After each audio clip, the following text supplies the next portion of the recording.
नमस्कार, जय हिंद, वंदे मातरम। आप लोगों का फिर से सिंधु सिविल सर्विस हार्दिक अभिनंदन करती है।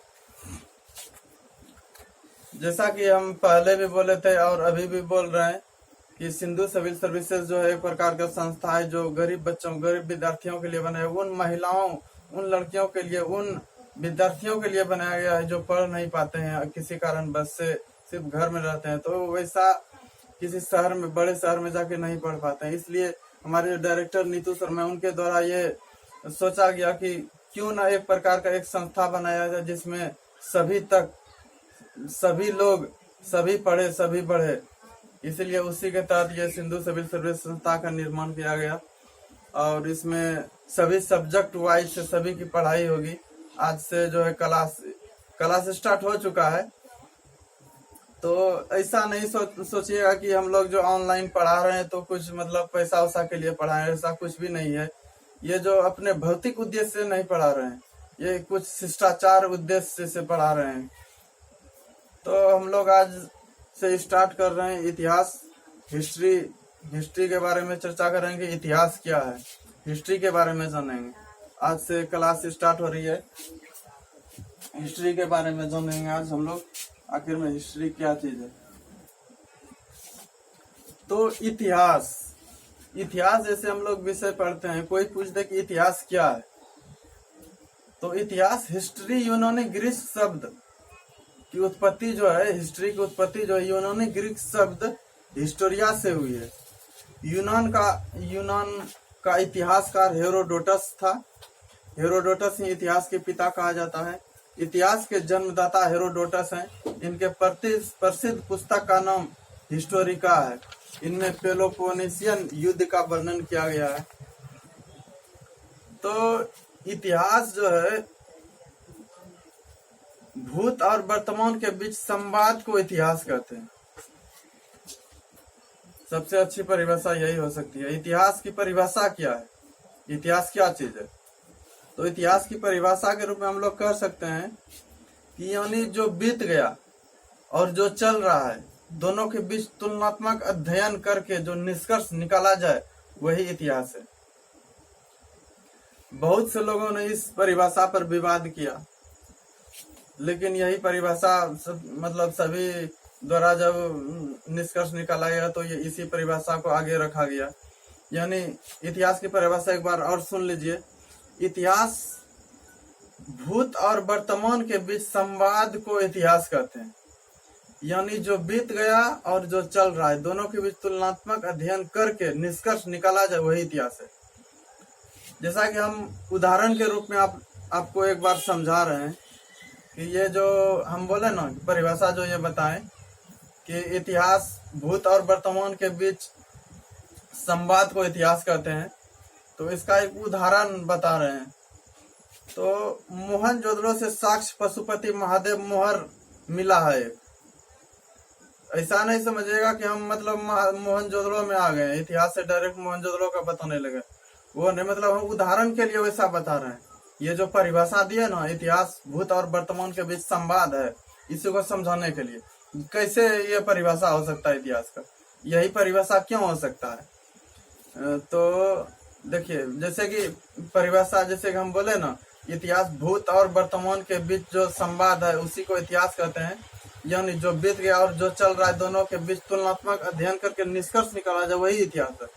तो मोहनजोदड़ो से जो साक्ष्य पशुपति महादेव का मोहर मिला है, तो हम लोग वैसा मतलब नहीं जानते थे पहले वही पशुपति महादेव का मोहर है। उसको कैसे जाने कि वही मोहर है, पशुपति महादेव का वो चित्र है, वर्णन है, महादेव का मोहर है, कैसे जाने? तो वही भूत और वर्तमान के बीच तुलनात्मक अध्ययन करके निष्कर्ष निकाला गया। जैसे मान लीजिए वर्तमान में अभी कुछ भी चीज हम देख रहे हैं, जो पहले मिला उसको, मतलब जो पहले मिला है उसी को देख रहे हैं वर्तमान में क्या चीज से मिल रहा है, तो वही तुलनात्मक अध्ययन हुआ, वही निष्कर्ष हुआ कि पहले का जो मिला और अभी जो हम देख रहे हैं सब चीज, तो उसी में तुलनात्मक अध्ययन करके देखें कि इससे मेल खा रहा है, तो उसी को हम लोग जो है उसी के आधार पर उसको हम पहचानते हैं क्या चीज का मोहर मिला है। मोहनजोदड़ो से जो साक्ष्य पशुपति महादेव का मोहर मिला है ना, तो उसमें जो है एक मतलब चित्र जैसा मिला है, साधु का चित्र जैसा मोहर मिला है। मोहर के ऊपर उस साधु के चित्र माथा पर जो चील मंडरा रहा है, उसके नीचे में 2 ठो हिरन है, उसके दायां साइड हाथी है, बाघ है और सांप का चित्र भी है। और उसके बाएं तरफ है योगी मुद्रासन में बैठा हुआ है। वो जो चित्र मिला है ना, वो मुद्रासन के तरफ बैठा हुआ है, योगी के तरफ। दाढ़ी है पर मूछ नहीं है। उसके जो है बाएं तरफ गेंडा का भी चित्र है, एक भैंसा है और नीचे 2 हिरन है। तो हम पहले भी बोले थे ना कि जैसे वर्तमान में हम जो चीज अभी देख रहे हैं और जो भूतकाल में जो मिला है, तो मिलने के बाद हम नहीं जान सकते थे मोहनजोदड़ो का, कैसे जानेंगे क्या है नहीं है, कैसा है, मतलब क्या चीज का है। तो हम अंदाज लगाए, एक निष्कर्ष निकाला गया, भूत और वर्तमान के बीच तुलनात्मक अध्ययन करके निष्कर्ष निकाला गया। जैसे कि वो बोले ना, मोहनजोदड़ो से मिला जो साक्ष पशुपति महादेव मोहर मिला है, तो उसके ऊपर चील है, नीचे 2 हिरन है। तो इतिहास भूत और वर्तमान के बीच तुलनात्मक अध्ययन है, इसलिए मोहनजोदड़ो का जो पशुपति महादेव मोहर जो मिला है, वो विष्णु से मेल नहीं खा रहा है और न ही ब्रह्मा से मेल खा रहा है। तो हम इसलिए कहते हैं विष्णु और ब्रह्मा से मेल नहीं खा रहा है। जैसे हम लोग आज जानते हैं ना कि विष्णु भगवान कैसा है और ब्रह्मा कैसा है, उसका तो पूरा हम जान रहे हैं कैसा है। तो वो जो मिला है उससे मेल नहीं खा रहा है वो भगवान से। तो इसको अध्ययन किया गया, आखिर में जो मिला है चित्र किस चीज का है, अध्ययन पूरा किया गया। तो महादेव भगवान से मेल खा रहा था, क्योंकि महादेव भगवान जो है अपने चारों ओर पशु पक्षियों को रखते हैं और दाढ़ी भी नहीं है। इसलिए वैश्विक स्तर पर माना गया कि मोहनजोदड़ो से जो मिला योगी जो है मुद्रासन में जो बैठा हुआ है, शिव ही है। यह इतिहास और वर्तमान के बीच तुलनात्मक अध्ययन। अब हम आपको एक बार और समझा रहे हैं।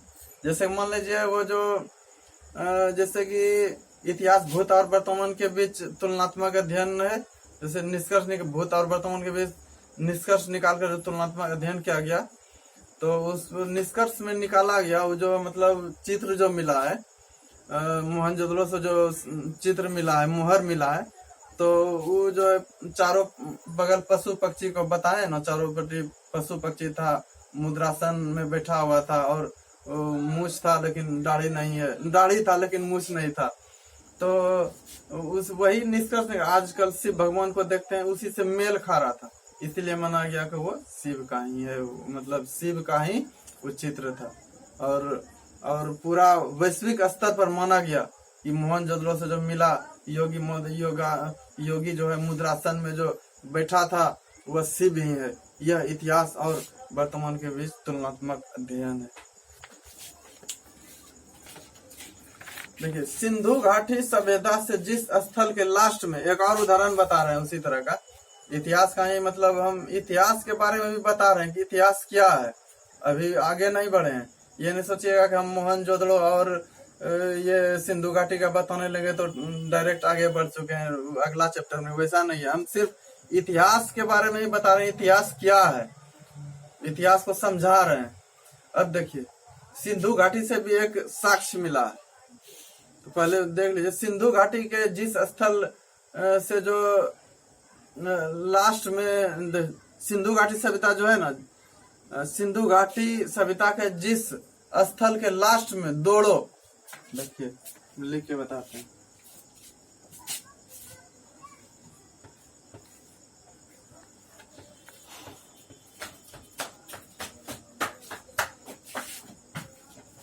सिंधु घाटी सभ्यता के मतलब सिंधु घाटी जो सभ्यता है, सिंधु घाटी सभ्यता के जितना भी जगह है, जिस जगह के लास्ट में दोड़ो, जिस स्थल के लास्ट में ये अड़ो रहे ना, अड़ो, तो वो स्थल समझ लीजिएगा सिंध प्रांत के पाकिस्तान में होगा और सिंध नदी के तट पर होगा। सिंधु घाटी सभ्यता के जिस स्थल के लास्ट में रो तो वो शब्द का प्रयोग होता है, वो स्थल सिंध प्रांत के पाकिस्तान में होगा और सिंधु नदी के तट पर होगा। तो चान्हू दोड़ो से एक लिपस्टिक के तरह डंडी मिली है, चान्हू दोड़ो।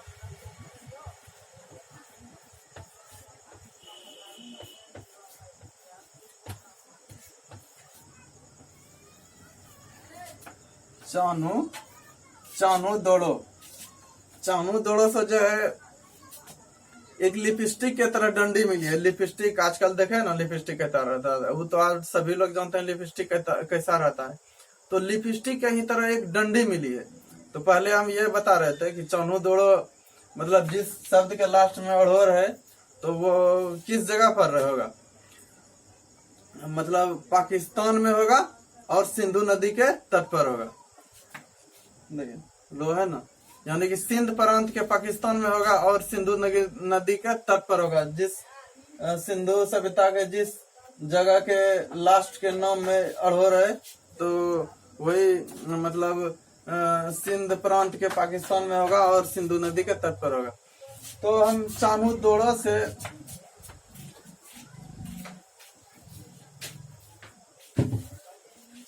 से एक लिपस्टिक की तरह एक डंडी मिली है। तो उसके आधार पर हम नहीं कह सकते हैं कि वो लिपस्टिक ही है। जैसे मान लीजिए चान्हू दोड़ो से लिपस्टिक की डंडी मिली है, तो हम कैसे बता देंगे कि वो लिपस्टिक ही है? नहीं जानते थे पहले जाके, पहले नहीं कोई जान रहा है कि क्या चीज है नहीं है। तो इसीलिए हम लोग एक तुलनात्मक अध्ययन किए, भूत और वर्तमान के बीच तुलनात्मक अध्ययन किया, उसके बाद निष्कर्ष निकाला। तो अब देखिए निष्कर्ष तुलनात्मक अध्ययन कैसे किए। तो अभी जो लिपस्टिक है और चान्हू दोड़ो से जो लिपस्टिक की तरह डंडी मिली है, तो हम उसके आधार पर कह सकते हैं कि ये लिपस्टिक की डंडी ही है। बल्कि वर्तमान में हो रही लिपस्टिक की बनावट पहले की बनावट से मिलती थी। वो जो मिला है ना डंडी, वो पहले की बनावट से मिलती थी। इसी कारण से हम प्रमाणित होता है कि चान्हू दोड़ो में जो डंडी मिली है वो भी लिपस्टिक की डंडी ही है। ये भी इतिहास और वर्तमान के बीच तुलनात्मक अध्ययन है। हमें भी इतिहास को ही बता रहे हैं कि इतिहास क्या है, अभी आगे नहीं बढ़े। सिर्फ उदाहरण के लिए हम लोग यहाँ सिंधु घाटी सभ्यता और यहाँ इसके बारे में बताने लगे। यही तुलनात्मक अध्ययन के बीच निष्कर्ष निकलता है। तो इसी के बारे में हम लोग अभी हम आगे नहीं बढ़े हैं, सिर्फ इतिहास क्या है यही समझिए, इतिहास क्या है उसी के बारे में बता रहे हैं। तो हम बताएं कि दोड़ो शब्द जो है और जिस शब्द ये सिंधु घाटी सभ्यता के जिस स्थान के लास्ट में अड़ोर है तो वह जो है पाकिस्तान में होगा और सिंधु नदी के तट पर होगा। वह स्थान सिंध प्रांत के पाकिस्तान में होगा और सिंधु नदी के तट पर होगा। तो वही बोले चान्हू दोड़ो से लिपस्टिक मिला है, तो यह भी चान्हू दोड़ो कहाँ है? सिंध प्रांत के पाकिस्तान में होगा और सिंधु नदी के तट पर होगा। सिंधु नदी के तट पर ही मिला है ये लिपस्टिक की डंडी। तो लिपस्टिक की डंडी जो मिला है ये अभी के लिपस्टिक के डंडी से मेल खा रहा था। उसी के आधार पर इतिहास और वर्तमान के आधार के बीच तुलनात्मक अध्ययन करके निकाला गया। तो लिपस्टिक की डंडी को माना गया कि वही हो सकता है। आगे देखते हैं हम लोग।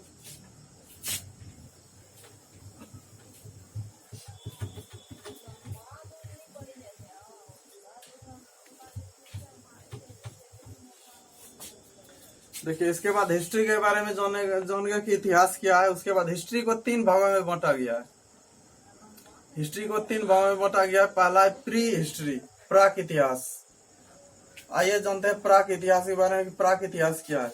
वैसा ऐतिहासिक काल जिसका लिखित साक्ष्य नहीं हो उसे प्राक इतिहास कहते हैं। इसे 3 भागों में बांटा गया है।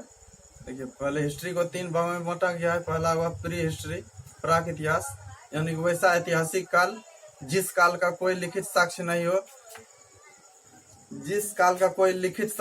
हो, उसे प्राक इतिहास कहते हैं। इसे 3 भागों में बांटा गया है। पहला हो गया पूरा पाषाण काल, दूसरा हो गया मध्य पाषाण काल और तीसरा हो गया नव पाषाण काल। तो आइए देखते हैं पूरा पाषाण काल के बारे में। जैसे पूरा पाषाण काल में बड़े बड़े पत्थर का उपयोग होता था, आकेटक के रूप में मनुष्य रहते थे। मध्य पाषाण काल में पत्थर का हथियार बना लिया था, पशुपालक का मतलब शुरुआत हो गया था। और नव पाषाण काल में कृषि क्रांति आया, कृषि का उपयोग होने लगा, बर्तन बनना शुरू हो गया, और आग और चाक का प्रयोग इसी काल में हुआ है, नवपाषाण काल में। तो हम डिटेल से देखेंगे। अभी देखते हैं, इतिहास को 3 भाग में बांटा गया है। पहला हो गया प्री हिस्ट्री,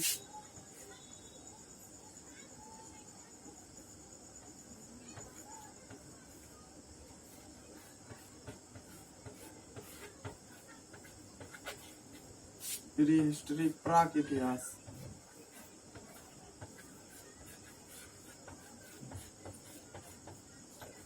प्राक इतिहास प्री हिस्ट्री, वैसा इतिहास जिस काल का कोई लिखित साक्ष्य नहीं हो उसे प्राक इतिहास कहते हैं। उसके बाद प्राक इतिहास को 3 भागों में बांटा गया है। पहला हो गया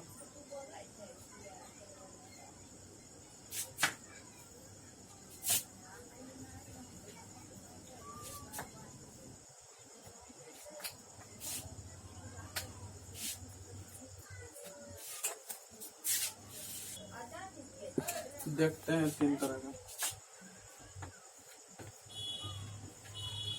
पूरा पाषाण काल,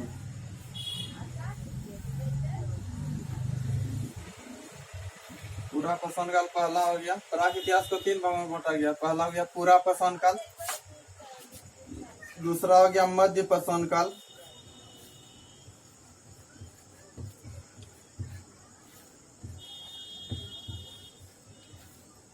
तीसरा हो गया नवपाषाण काल।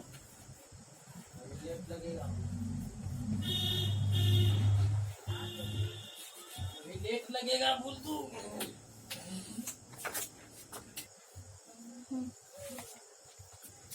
आज इतने तक रहने दीजिए, नेक्स्ट डे मिलते हैं फिर। इसके बाद बताएंगे क्या चीज। जय हिंद, वंदे मातरम।